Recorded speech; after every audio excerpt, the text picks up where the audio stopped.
with the jelly. So you actually have dual protection. So you have the jelly, which will kill the sperm, plus the rubber cup that fits snugly over the mouth of the cervix. It stays in for at least 8 hours after intercourse, and then you remove it, and it's washed with soap and water, put out to dry, put in the nightstand, and kept for the next use. It must be used to be effective, and the diaphragm is 90% effective. Mention that it must be looked at against the light to make sure there are no holes. Very good. Next is the cervical cap, which is very popular in Europe and growing in popularity here. More cup-like than the diaphragm, it must also be prescribed. You use it with a cream and place it over the cervix where it stays in place by suction. It too must be left in for at least 8 hours, but you can leave it in for several days before you take it out to wash it. Its effectiveness rate is approximately 87%. This is an IUD, or intrauterine device. This one is a Lippes loop. It has to be inserted by the physician, who has to open the cervix a tiny bit to push the IUD into place. It works as a foreign body which prevents a fertilized egg from attaching itself to the lining of the uterus. But because of the wide range of complications, perforated uterus, chronic infections, pregnancy with the IUD in place, and resulting lawsuits, many companies no longer make even the safer IUDs, and many doctors won't prescribe them, certainly not for teenagers who haven't had babies. Okay. The pills are probably the most effective if they're taken correctly, and we now have a pill that can be taken every day. Young people feel that it's much more convenient. You have to take them at the same time every day. The way that they prevent pregnancy is actually it causes the ovary to shut down, and it does not produce an egg. So you're actually not ovulating. There is no egg there to be fertilized by the sperm. We find that for older women, women over 40, they don't recommend the pills because of certain kinds of problems with blood pressure and clotting and that kind of thing. But with our teenagers, we haven't had any real problems. I have had some concerns that it's a long time for a woman to be sexually active and to take a pill, take a medication, to put drugs into your body. And also, I think for black children, the factor of sickle cell anemia that I know my physician indicates that blacks who have sickle cell anemia, sickle cell trait, should not take the pill. Because they probably have so many other types of complications. Yes. But if you don't take them, what if you just stop taking them? Will it do anything? No. Oh. But if you have unprotected sex, you could get pregnant. And the last method that I want to talk a little bit about is the newest, and that is the sponge, which has been very, very popular. It's a barrier method, and it's soaked with a spermicidal cream. It has to be wet and then put into place, and it just covers the mouth of the cervix so that the sperm can, once they do enter, then the foam that's agitated with the water becomes warm inside the body, and it actually kills the sperm. You have to leave it in for at least 8 hours, but it can remain in for as long as 24 hours. You take it out, it has to be thrown away. And the effectiveness of it is between 84 and 87% if it is used correctly. So it's not any more effective, perhaps, than the foam. But not quite as effective as the diaphragm. What is it, just more convenient? More convenient, I think. People probably would use that more so than having to draw foam inside of an applicator and insert it into the vagina. So, yes. What's the most efficient one? The pill. The pill is the most effective if it is used correctly. It is the most effective. Abstinence. Very good, Billy. Abstinence is the most effective. The pill is the second. I thank you. Sooner or later, abstinence comes to an end.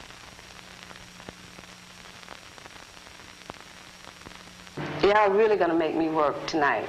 I see that right now. How many people in here scared? Tell the truth. Everybody, you're looking at your mamas even said that they're scared. Look around at, how many people say they're scared? What are you afraid of?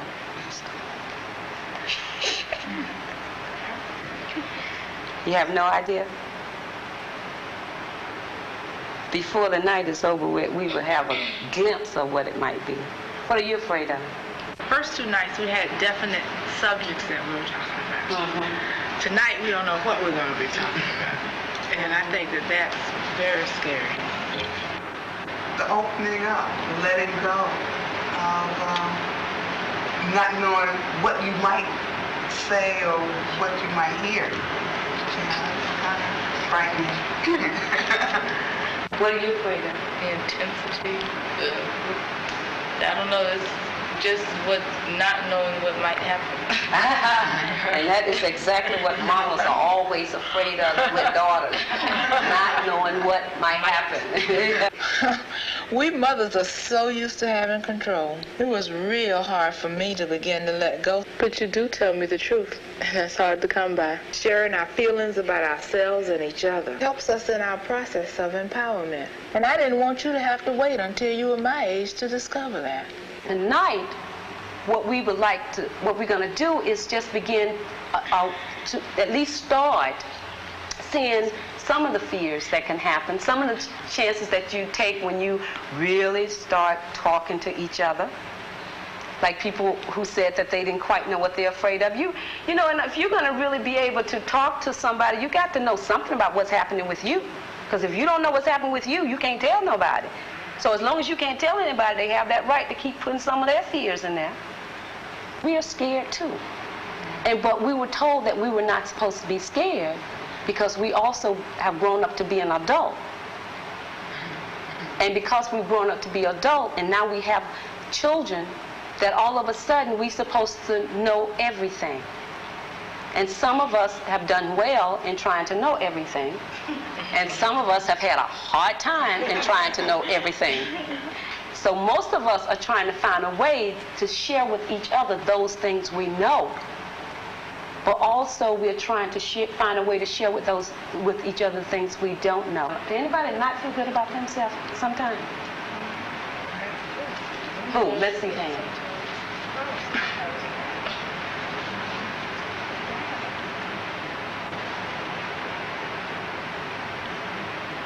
Anybody ever feel like they are not pretty enough?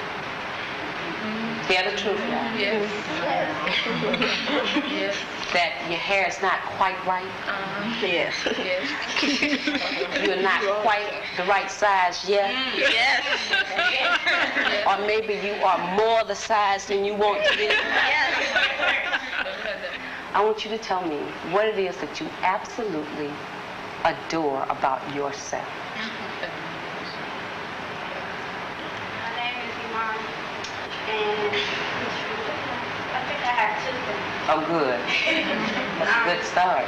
My ability to be strong and my eyebrows. But you notice how she said the eyebrows real low.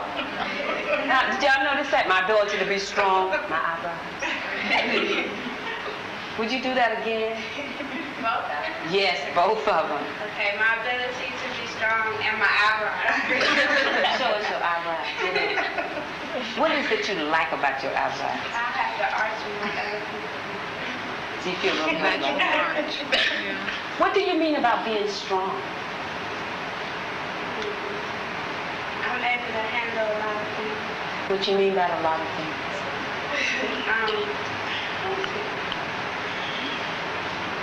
Things that go on in growing up. Sometimes it's hard, but I think that I have the ability to go through it and get over whatever it is. Okay, we're going to talk more about that till we're going to come back and look at some of those things. What about you? Yeah, what is my name? It's Amar Rashida Saram. And what do I like about myself? My ability to work it out, even though it seems hard. This is only around management problems, though. Would you say that again, loud and clear? My ability to work things out, and even if I know the rules, to sometimes break those rules to make it fit, make it work, make it solve. But this is only in a management context. Right now, my name is Cheryl Chisholm. And right now, what I like about myself is that I try again, whatever it is, the second time. That through hard times, I have learned to just come back and try again, both with myself and with other people. That's all. My name is Hallie Hobson. I like my feet.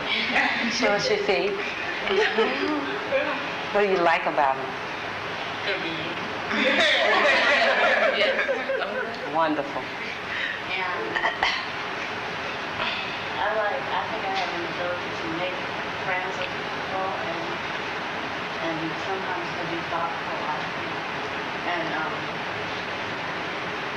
just sometimes when I first meet people to try to make them feel comfortable. You probably do that well, don't you? My turn. My name is Sonia Avery. And I guess what I like about myself is that my ability to be a good-hearted person. Even though sometimes everybody has their bad days, I like to try at things and to work at them and try to, be a good friend and a good person to people. Sometimes it doesn't come out the way, perfectly, but that I always have good intention in my heart. And I also like about myself that I feel that I'm very strong too at coping with things that do not happen or in the ordinary experiences of growing up, those unexpected surprises, and being able to be strong and handle them and get through them and go on and learn from them, and just to always keep it in my mind and look back at it and try to make myself even stronger. And I also like myself because I love my mom. My name is Billy Avery, and what I like most about myself, two things. I like my creativity, and I like my ability to tough things out and to really hang in there until that goal is accomplished. My name is Daphne Hoyt, and I like my tallness.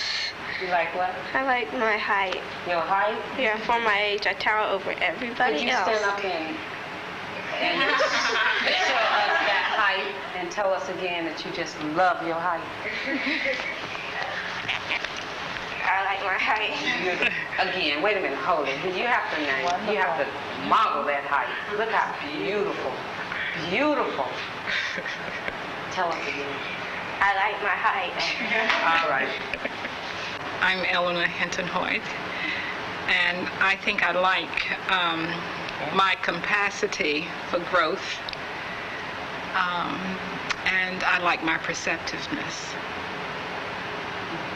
Okay. I'm Cecilia Kane, and I think that what I like most about myself is my sense of humor. I don't mean telling a joke, because I can't tell a joke with but I think that my sense of humor has really gotten me through a lot of tight spots, potential tight spots, and being a parent, this has really helped me out a lot. It is being very funny, and I appreciate that. My name is Melissa Kane, and I love my fingernails. Though they don't grow or anything, I like them, and I like the complexion of my skin. Oh, would you just show us that? I love the complexion.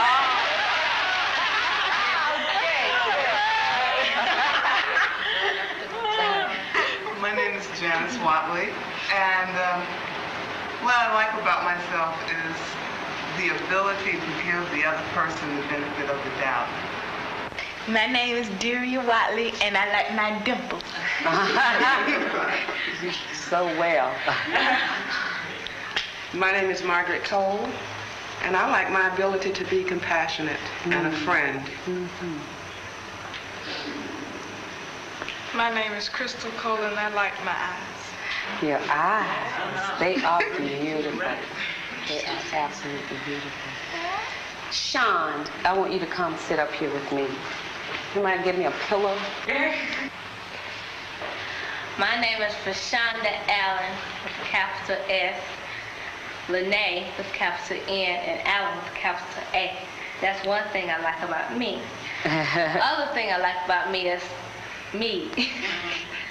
Because I don't change myself. I be myself all the time around whoever, my mother, my father, at school, anywhere. I always be me instead of anybody else. That's true. And I am Lily Allen, and I love so many things about myself. I mean, but the one thing that I love the most about me is the thing that I'm continuing to love about me is just my ability to see people for who they are, no matter what. And I really love that. I really love that sense that I have. What has been real hard for you? Being a teenager. What has been hard about being a teenager? Because you know what? A lot of adults think, well, you're too young to have problems, or you're too young to have any trouble. You don't have to go to work, or you don't have to pay any bills and stuff like that. Yeah, it's a lot of things with drugs and stuff. Do you get a lot of people wanting you to take drugs, or? Yeah, sometimes. And what happens when you say no? People are learning to accept the fact that that's not me.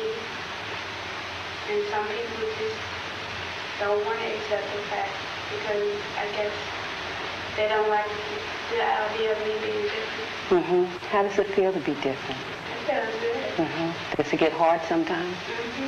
When it gets hard, what does it feel like? Like I'm all alone. Do you ever think about sometime wanting to tell your mother? I don't know. Sometimes she gets a little frightened. Oh my God! I am afraid of furnace. It seems everything is fraught with danger. Are you listening? When your mother starts saying all those things about her fear, what happened with you? I get the feeling that she doesn't think that I'm strong enough, and that I know that I have to face all the crazy people, like you said, all the crazy people at one time. And if I don't do it now, then when it really happens, then I'm lost. It's true. It does make a lot of sense. But still, what happens? It doesn't keep me from being afraid. I trust her more than she thinks. I don't trust her. I absolutely do not trust the people she meets at the door, at the subway, in the grocery store, and all the... I know everybody's not crazy out here, but it does seem to be quite a large number. And this is my only child. Why don't you talk to each other? You are my only child. I don't want anything to happen to you. What happens when she says that? It makes me feel good. I'm scared for you, and it's easier when you come back in the house to me every day. But I know one day you'll get older. In a couple of years, it seems like just a few. You won't be coming home every day. Yes, I will. I'll be home every day. Part of my fear is not so much losing you to death, but losing you to all the other things out here that get people. And I know you're strong. Say it a little louder because I can't hear you. Whatever the responses might be, just say it. What is happening with you right now as she's talking? I understand you. But they still want, you still want to go, right? All the time.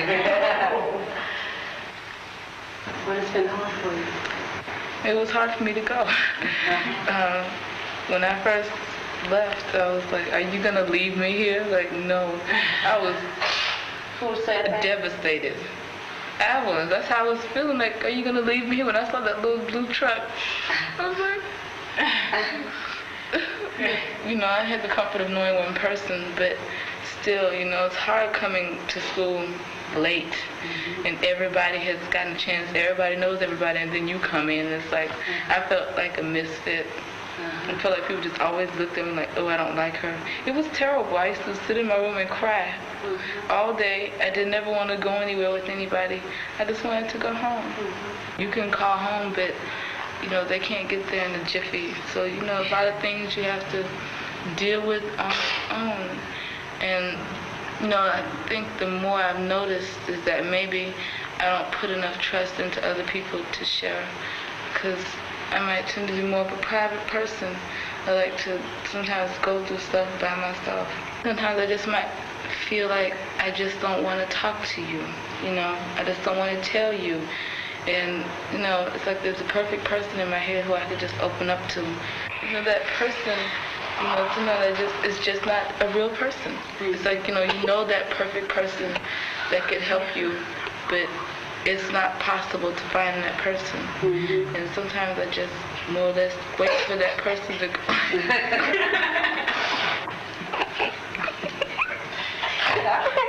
Very painful, isn't it?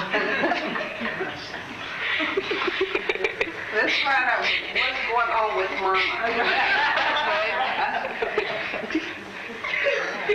Mama. Just remind me of all those old movies. I'm sorry, Joe. Like in church, when things happen in church, you're not supposed to laugh. What's happening as she was talking? I guess I was feeling anxious, which is why I'm so hysterical. I'm aware of what it is.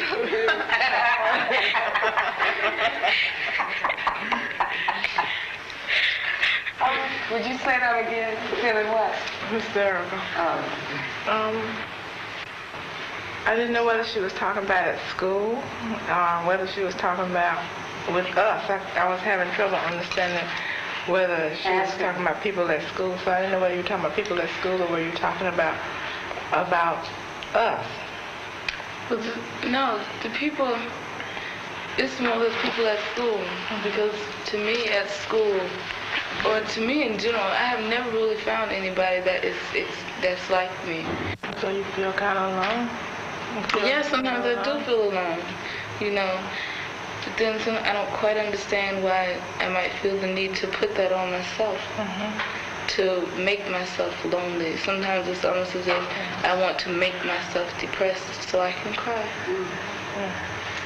Have you ever just thought about it's okay for you to cry and take a moment out and feel that? Yeah, that it's okay. You know, because I look at it like, sometimes I think I may be too hard on myself. I'm going to have to take you out of the room. Oh, your mom. That shit had never happened. Come on. Now you got the giggles. Let her cry. Let your mama cry. Let her get over to. Let her be hysterical.